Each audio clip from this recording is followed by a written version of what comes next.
إن هذا لهو القصص الحق وما من إله إلا الله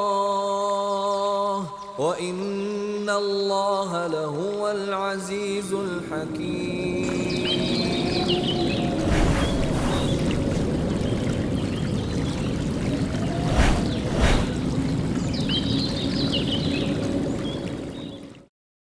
بسم الله الرحمن الرحیم و به نستعین. الحمد لله رب العالمین و الصلاة و السلام علی سید المرسلین سیدنا و نبینا محمد و علی آله و صحبه اجمعین.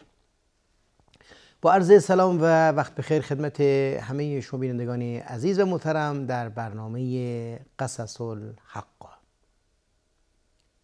نحن نقص عليك احسن القصص بما اوحینا الیک هذا القرآن و این کنت من قبل لمن الغافلین. ما بر تو نازل کردیم و بیان کردیم برات بهترین و با بهترین وجه داستانهای گذشتگان رو.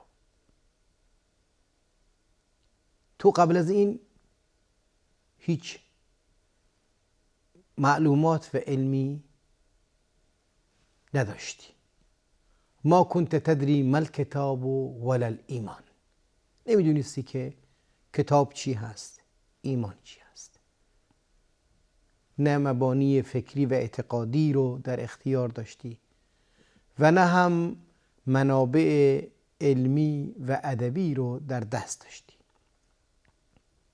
ابزارش هم نداشتی. ابزاری که بتونی این معلومات رو به دست بیاری هم در اختیار نداشتی. خواندن و نوشتن رو نمیدونستی. هو الذی بعث فی الامیین رسولا. الله متعال در بین امی ها یا ناخوان ها رسولی فرستاد و اون رسول هم امی هست. رسولی هست امی با تعبیر قرآنی. یتلو علیهم آیاته و یزکیهم و یعلمهم الکتاب و الحکمه. آیات الهی رو براشون تلاوت میکرد و تربیت و تعلیم اونها رو پیش گرفت. این نبی و این رسول امی به عنوان بهترین اسوه و بهترین نمونه و بهترین معلم نقش ایفا کرد. بدون اینکه پیشینه‌ای داشته باشه از علم و دانش، بدون اینکه پیشینه‌ای از تعلیم و تربیت داشته باشه و از قضا یتیم متولد شد و در یتیمی به طور طبیعی محرومیت در هر زمینه‌ای انسان فرد یتیم رو در بر میگیره. محروم از علم و دانش، محروم از تربیت لازم، محروم از حتی محبت و شفقت. ولی بالاترین شفیق و بالاترین خیرخواه دیگران بود. معلم بشریت بود و مربی انسانیت بود. رسول نبی امی کتاب رو آورد و در ضمن این کتاب حقایقی رو برامون انتقال داد. این حقایق علاوه بر این که شریعتی درش هست که اون شریعت وظایف روزمره ما رو تعیین کن هست، علاوه بر اون اخبار و حقیقت هایی هست که در اون حقیقت ها برامون درس و عبرت هست، برامون پند و اندرز هست. قرآن کریم در طرح اخبار یا تاریخ گذشتگان یا به طور عموم اون چیزی که به عنوان قصه یا سرگذشت ازش یاد میکنیم، اسلوب‌های مختلفی رو داره و سبک‌های متعددی رو پیش گرفته. گاهی می‌بینیم که قرآن کریم یک داستان رو به طور کامل در یک سوره از اول تا آخر میاره.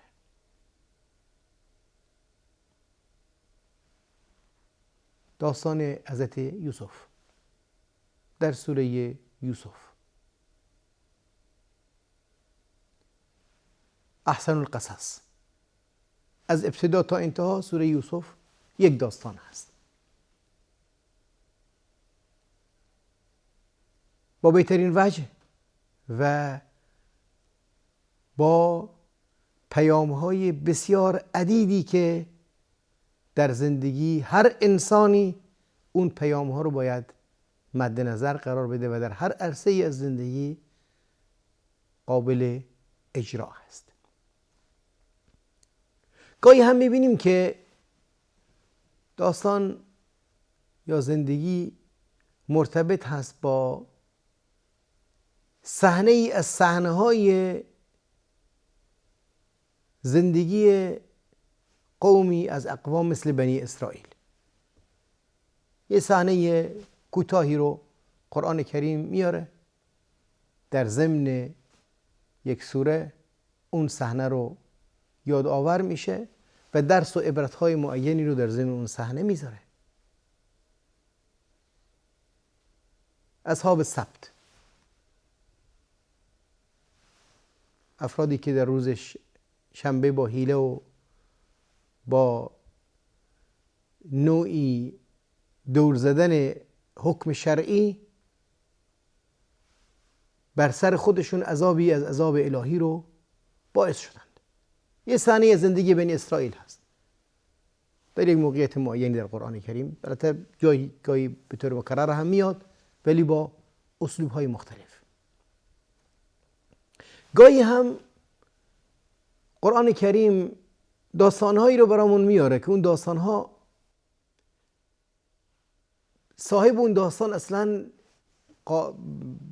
مطرح نیست، یعنی نمیخواد بگه که این صاحب داستان کی هست، بهش اهمیت هم نمیده تا اینکه اصل داستان ماجرا برامون عبرتش باقی بمونه. واضرب لهم مثل الرجلين جعلنا لأحدهما جنتين وحففناهما بنخل وجعلنا بينهما زرعا. به طور مثال میاره و این اتفاقات در موارد متعددی افتاده شده هست. واضرب لهم مثلا اصحاب القریه، این اصحاب القریه معلوم هستند. اذ ارسلنا الیهم اثنین فکذبوهما، این داستان این روستا و اهل این روستا معروف بودن و در کتاب تورات هم داستانشون به طور مختصر بهش اشاره شده هست. قرآن کریم این داستان رو میاره و درس و عبرتی هم که درش باید وجود داشته باشه رو میاره. گاهی هم میبینیم که قرآن کریم برخی از صحنه ها رو از زندگی صحابه و زندگی خود رسول اکرم صلی الله علیه و سلم به نمایش در میاره. غزوه احد رو به صحنه‌ای ازش رو میاره، غزوه حنین رو میاره، اتفاقاتی که درش میفته رو یادآور میشه و قرآن ثبت میشه تا اینکه این صحنه‌ها، این داستان‌ها، این ماجراها به عنوان درس عبرت دائم و پایدار بمونه، به عنوان نظام و سنت الهی شناخته بشه و عملاً تصویر ذهنی انسان این صحنه‌ها اثرگذار باشه. چون انسان به طور طبیعی و به طور فطری وقتی که چیزی رو به طور عملی براش نمونه بذاریم و در ضمن این صحنه‌های عملی بهش آموزش بدیم، بهتر میتونه تأثیر بگیره تا اینکه مطلبی رو به صورت تئوری بگیم. ما به خاطر اینکه تأثیرگذاریمون بیشتر باشه در پیامی که داریم، در زندگی روزمره خیلی از موارد ما داستان رو میسازیم. برای کودکان داستان ساخته میشه، داستانهای کودکانه، فقط به خاطر اینکه به اونا آموزش بدیم و مطلبی رو در ذهن اونا جا بدیم، چون میدونیم که از طریق داستان و صحنه‌های مختلفی که در زمین داستان وجود داره میتونیم تثبیت معنا و مفهوم کنیم و جلوی فراموش شدن این پیام‌ها و این مفاهیم و معانی رو از ذهن انسان بگیریم. قرآن کریم با نمونه‌های حقیقی از تاریخ بشر این کار رو انجام میده.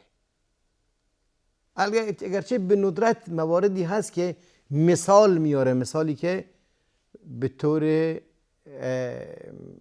عینی بر یک حقیقتی اطلاق نمیشه ولی به طور مکرر میتونه وجود داشته باشه، ولی اکثر اون چی که در قرآن کریم اومده، بلکه غالب اون چی که در قرآن کریم حوادث و اتفاقات میاد، به عنوان مثال نیست و به عنوان یک حقیقت هست که قانون مثال رو به خودش میگیره، سبک مثال رو در خودش داره و همون نتایجی که یک مثال میتونه داشته باشه رو ازش ما میتونیم اخذ کنیم.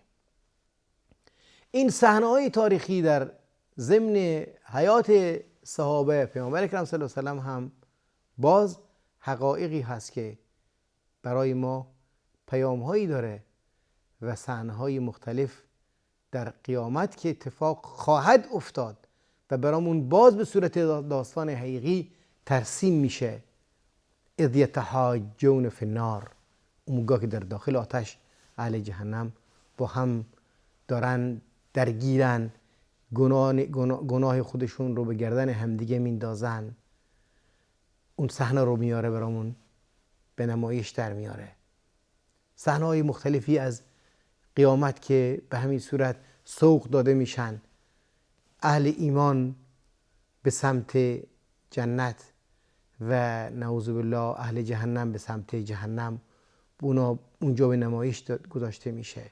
اون صحنه‌ای که منافقین میگن به مؤمنین که ما رو بذارید تا از نوری که شما دارید چیزی رو اخذ بکنیم، ولی محروم میشن از این استفاده یا بهره برداری، برخلاف اون چیزی که در دنیا انجام میدن. این صحنه هم صحنه‌هایی هست که اتفاق خواهد افتاد و به نمایش گذاشته میشه. همه اینها حقایقی هست که قرآن کریم برامون در بر داره که باز هم ما میتونیم این رو ضمن قصص قرآن یاد کنیم یا حقیقت هایی که غیبی که قرآن کریم از آینده برامون میگه، اون چی که اتفاق خواهد افتاد و اون صحنه‌هایی که باید ما اونها رو در ذهن خودمون به خوبی داشته باشیم و بهش ایمان داشته باشیم. بر این اساس قرآن کریم سبک و اسلوب بسیار مستقل و بسیار زیبایی رو داره که اگر ما هر داستانی رو یک بار بخونیم، دو بار بخونیم، دیگه خسته میشیم و اون داستان برامون تکراری میشه. ولی داستانهای قرآنی رو هر چی میخونیم باز هم هیچ گونه مللی در ما ایجاد نمیشه. قرآن رو مکرر میخونیم. اونایی که الله متعال در دلاشون انس با قرآن ایجاد کرده به طور مکرر این داستانها رو میخونن، ولی هیچگاه احساس ملل و خستگی رو احساس نمی کنند. هر داستانی بالاخره در انسان با کثرت قرائت و با کثرت شنیدن تکراری میشه، ولی قرآن هر چی بخونیم و هر چی تکرار کنیم، این معجزه قرآن هست که درش این عارضه رو ما نمیتونیم مشاهده کنیم، چون کلام الهی هست و معجزه رب العالمین برای اثبات نبوت خاتم المرسلین به شمار میاد.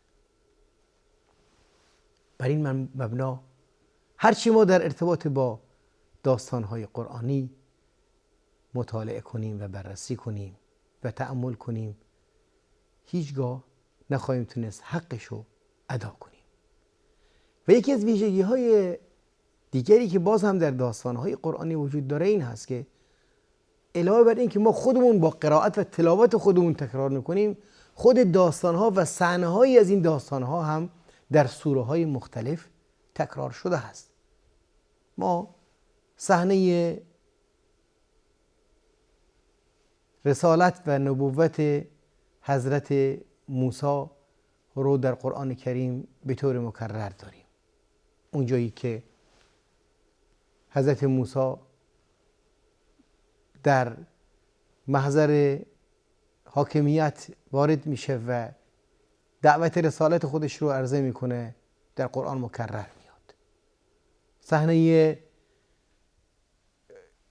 درگیری فکری و اعتقادی که در مقابل ساحرین انجام میشه مکرر در قرآن کریم میاد، در سوره های مختلفی میاد.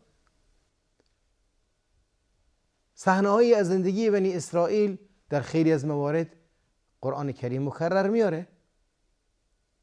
تکرار این صحنه ها و کلاً بحث تکرار در قرآن کریم یک تکرار هدفمند هست. در جای قرآن کریم عصای موسی رو میگه حیة تسعی، در جایی میگه ثعبان مبین. ثعبان و حیه هر دوشون به معنای مار هست، ولی مفهوم و معنای هر کدوم از اینها مختلف هست. یعنی پیامی که به همراه داره یا صفتی که این مار داره در ثعبان با حیه تفاوت داره. حیه به بحث حیات و حرکت موجود زنده بیشتر توجه داره و ثعبان به خطر و به همین صورت هراسان شدن انسان با رؤیت این موجود بیشتر ظاهر هست. در مجموع وجود این تعبیرهای متعدد در صحنه‌های مختلف یا در ضمن سیاق و سباق‌های متعدد در ذات خودش یک نوع اعجاز دیگر قرآنی هست که به طور مستقل قابل بررسی علمی هست. در نتیجه تکرار سوره ها، تکرار داستان ها در ضمن سوره های قرآنی هم بخش دیگری هست که جای تأمل و تدبر رو داره که خودش معجزه ای از معجزه های قرآن کریم به شمار میاد. از الله متعال میخوایم که فهم صحیح و درک جامعی رو به ما عطا بکنه. تا برنامه آینده الله یار و نگهدارتون باد. السلام علیکم و رحمت الله و برکاته.